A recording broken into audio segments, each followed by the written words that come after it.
Welcome to Conversations with Chosen Pen, the podcast that amplifies the voices of authors, speakers, and entrepreneurs. Be sure to like, comment, and share. And thank you for being a part of the conversation.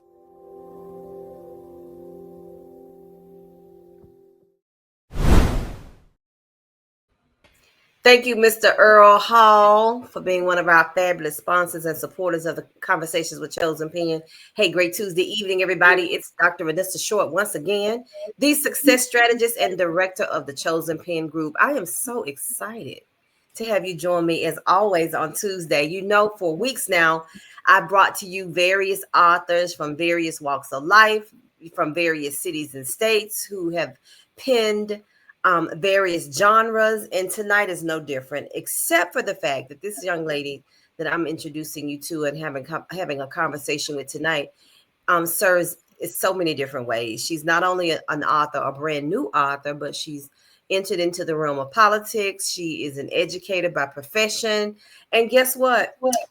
She's my cousin by marriage. Yes, she is. So listen, without further ado, I want to introduce you guys to Dr. Fallon McIver, Dr. B, as people affectionately call her. Hey, Fallon, how are you? I'm great. How are you? I'm well. Thanks so much for saying yes to this opportunity to hang out with me in this space today. Thank you for having me. Absolutely. So tell everybody a little bit about, I've already told them the real important stuff, you know, like being related and stuff like that. But other than that, what would you want people to know about who you are? First and foremost, I'm a mom. I have two children, Brianna and Jaden. Brianna's a senior, attending North Carolina A&T University, studying biomedical engineering. And my son Jaden is 13. He attends Southern Middle School, and he is an avid athlete. Currently, we're doing soccer. So first and foremost, that's who I am. But besides that, I am the CEO of Boys and Girls Clubs of Central Carolina, and we oversee three counties, and we have 4 club units at the current moment. So I cover Chatham, Lee, and Harnett counties in North Carolina.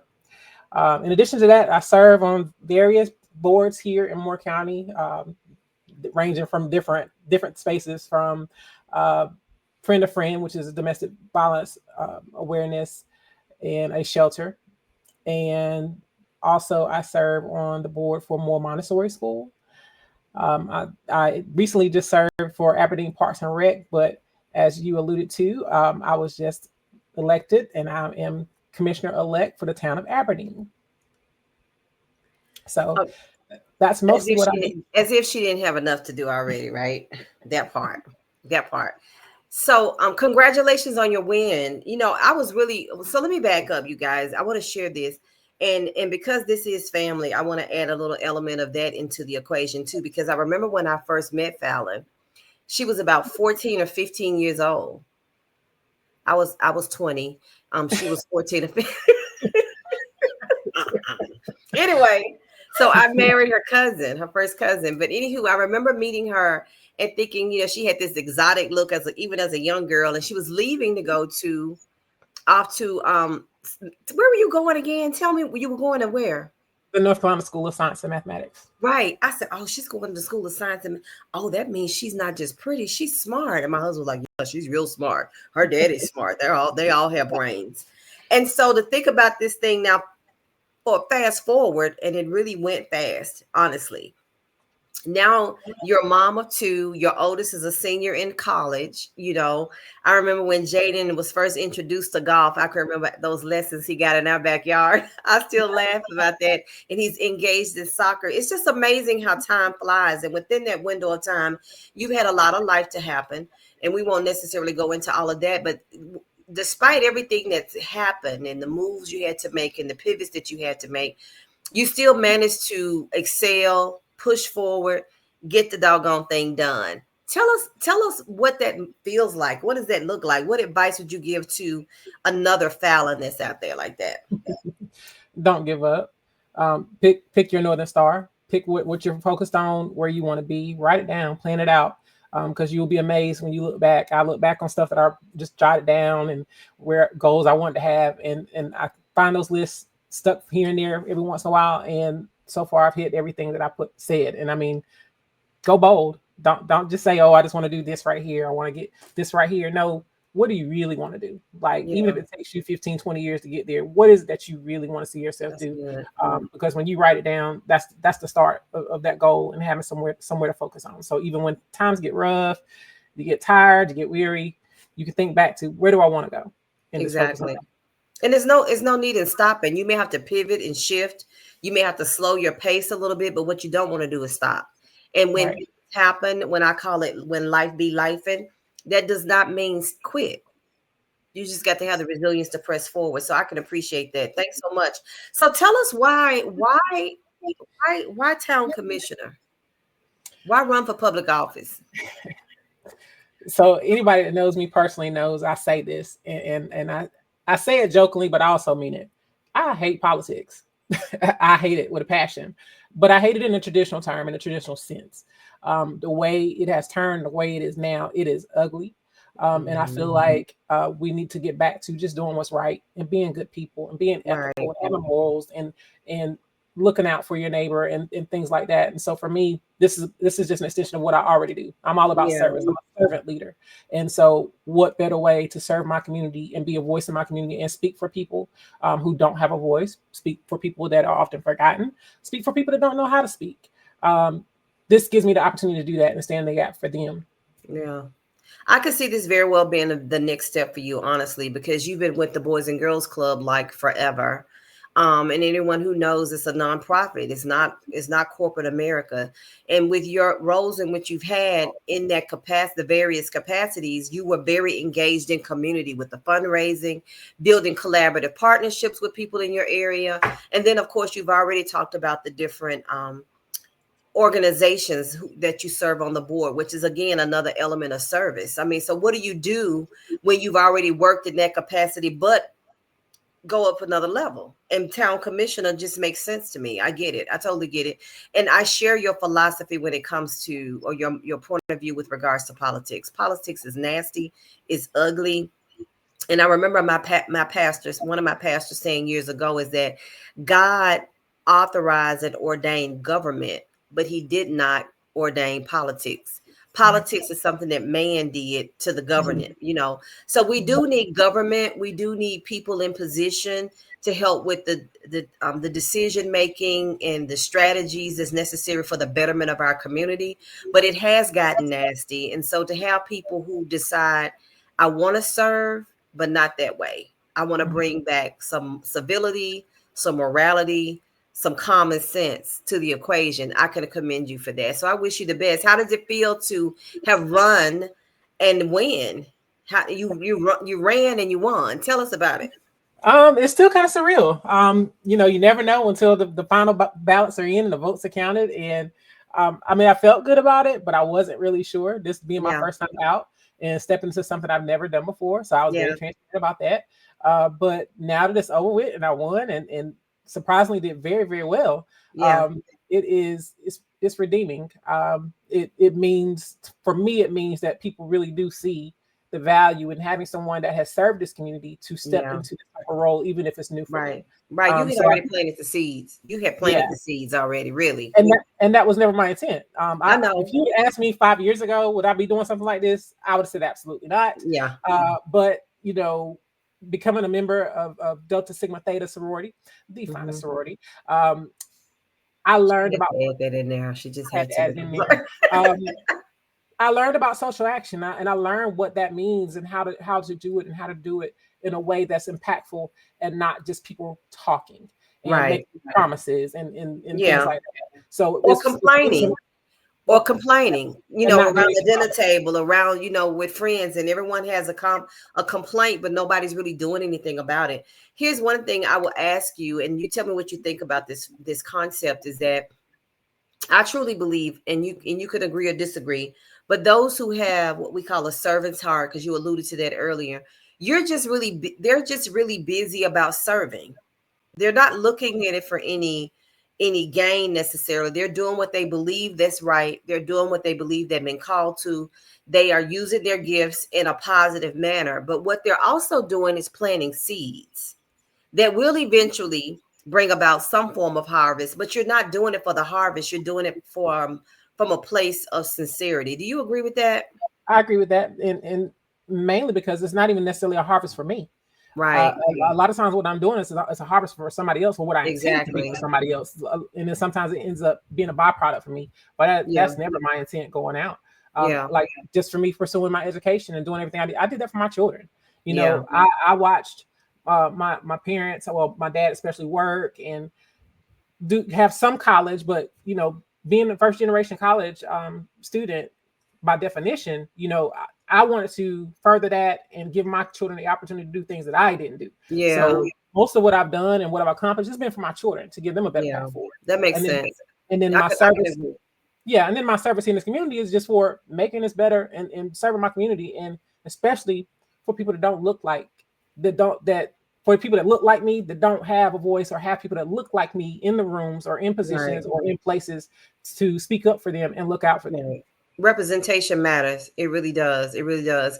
Well, I will say this, and I said, kind of alluded to it earlier, is that the fact that you won the town commissioner position, it's, to me, is no surprise, because you've already planted so many seeds and watered so many seeds in your community anyway. Not because you were planning to run for political office, but because of the hats that you've worn and the roles in which you served. People knew who you were and saw the work that you've done. So the level of trust, I tell people do business, people collaborate, people partner with people that they know, like, and trust. Know, like, and trust. And I really believe that that is why you won as well as you did, because people already knew you, they already like you, and they trust you. Right. I agree. So congratulations on the win. So listen, a whole lot has happened. So listen, you guys. So Fallon reaches out to me and says she wants to write a book. She wants to publish a book, not knowing that the book was practically done, but she said she wanted to publish a book. So it kind of threw me off guard, because here's the thing that I have learned over the years is that no matter what role in which I've served, I don't throw it in my family's face and say everybody needs to publish a book just because I'm a publisher. You know what I do. When you're ready, you just let me know. So when you reached out to me, I was pleasantly surprised. And then when you told me the title of the book, and it was going to be a devotional of sorts, and again, it was about sharing her journey to be a help with someone else. Again, the servant's perspective with regards to writing the book. When we started that journey, I didn't know about the public office position. I'm like, what are we really doing here? I mean, really? We're just gonna be phenomenal times two simultaneously, right? So the book we get started. Tell the people who might be watching now, or maybe even watch in the future, why you believe that this book, I'm going to call it your signature book. And let me define that. I believe that everyone's voice has value.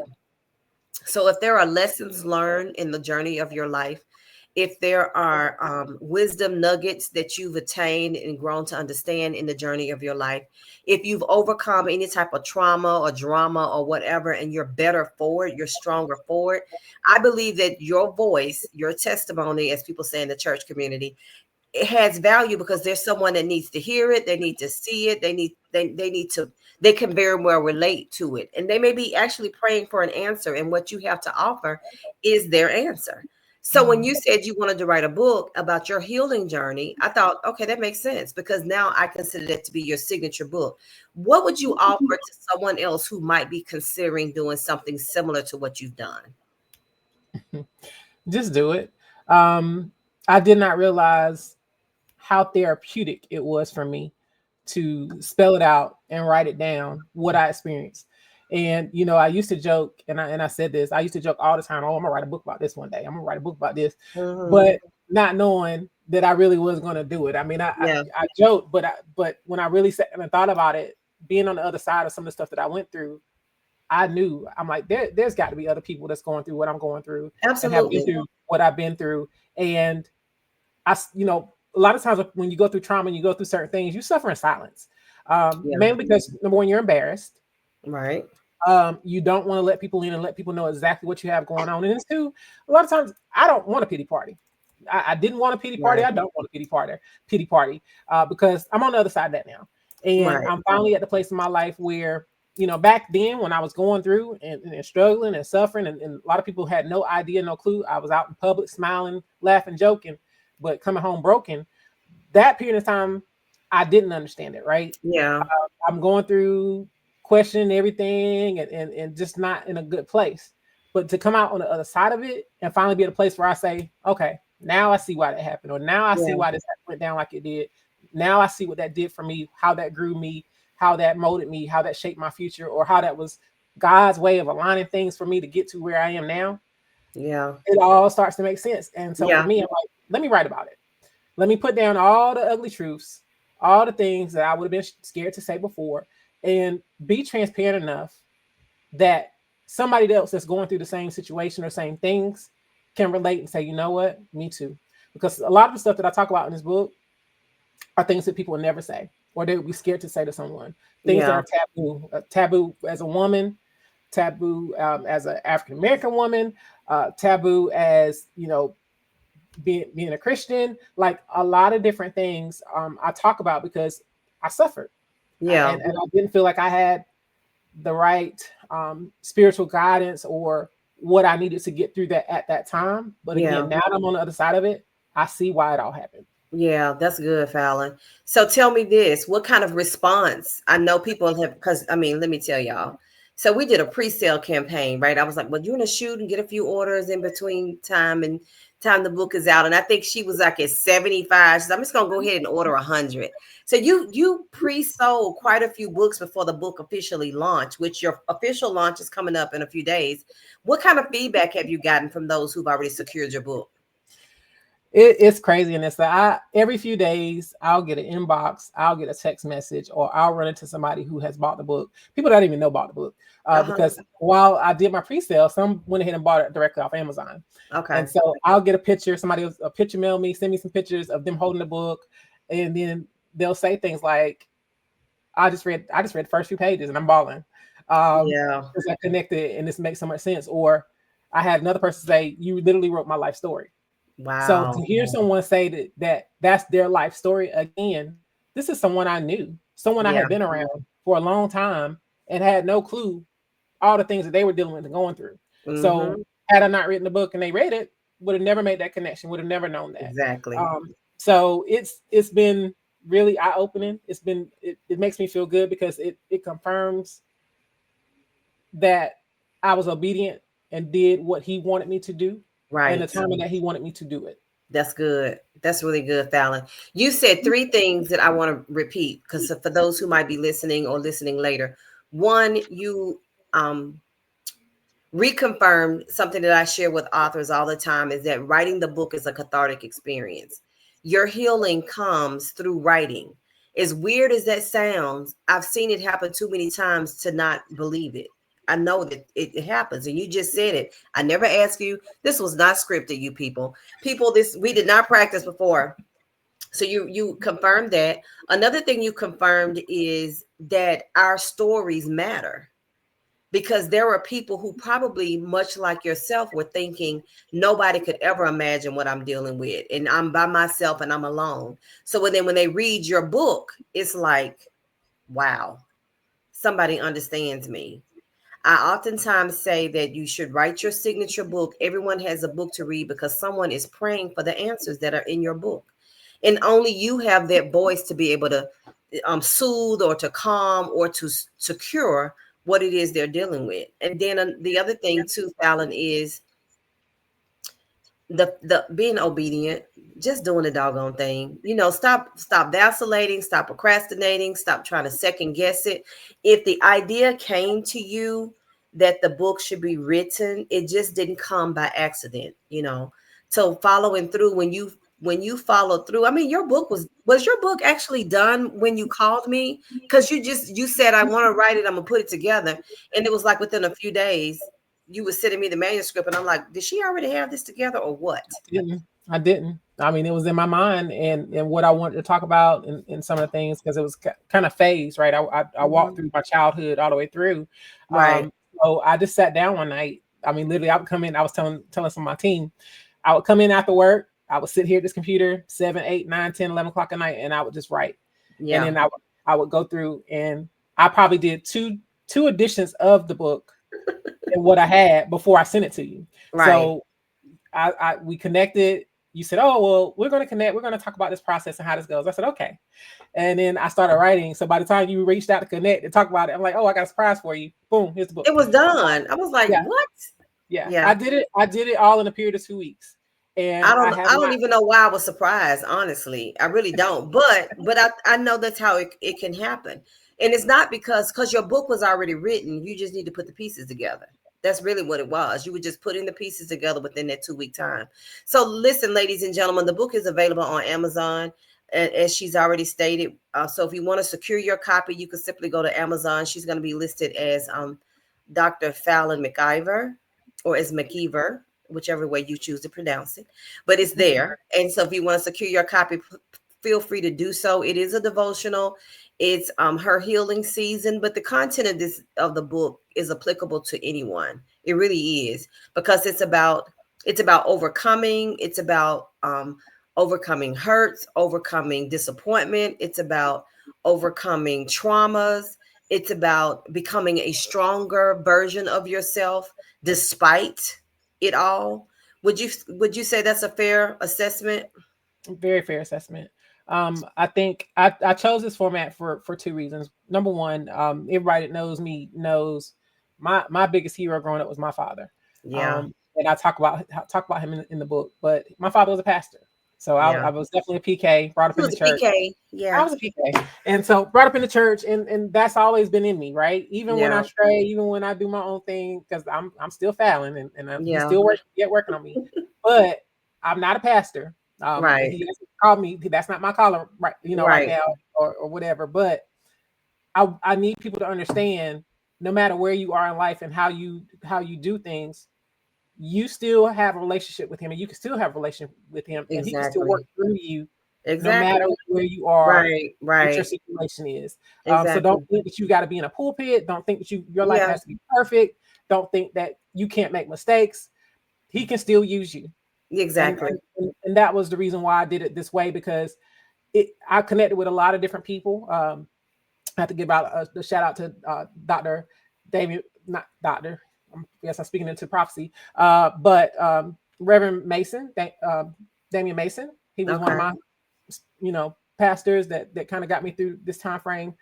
I call him my brother, Michael Swinney, Reverend Michael Swinney. He kind of got me through. But then I started watching and got connected with Pastor Mike Jr.